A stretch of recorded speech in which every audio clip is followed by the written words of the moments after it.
Kinilala sa Village People Choice Awards ang GMA Network at Kapuso personalities and celebrities. Kabilang dyan ang ating 24 oras anchor na si Vicky Morales. Narito ang report ni Aubrey Carampel. GMA 7 Kapuso Pride shines bright sa 7th Village People Choice Awards. Wagi bilang TV Station of the Year ang GMA Network. Ang parangal tinanggap ni GMA Senior Vice President Attorney Annette Gozon Valdez na nakakuha naman ng People of the Year Award.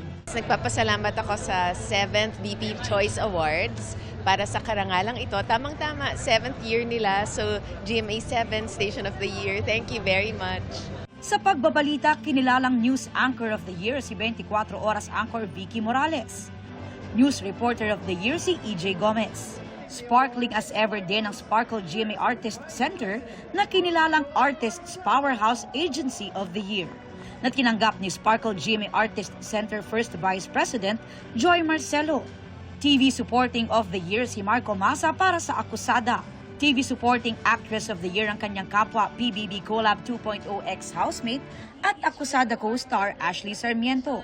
Nakuha naman ni AZ Martinez ang New TV Female Personality Award at People Sexiest of the Year second place sa Female Adult category. It's a big responsibility to be looked up by people and actually see you as a personality. I'm very grateful for everyone who made this possible. People Sexiest of the Year second place din sa Male Adult category si Dustin Yu, na itinanghal ding Supporting Movie Actor of the Year para sa Shake, Rattle and Roll Evil Origins.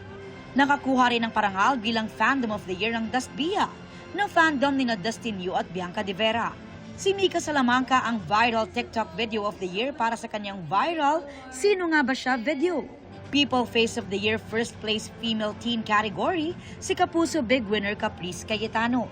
Sobrang nakakatuwa po at syempre na-appreciate ko po lahat ng nag-vote sa akin, lahat po ng nagmamahal sa akin. Kaya thank you so much po sa inyong lahat. People Face of the Year first place male teen si Heath Hornales. People Face of the Year first place male adult si Will Ashley.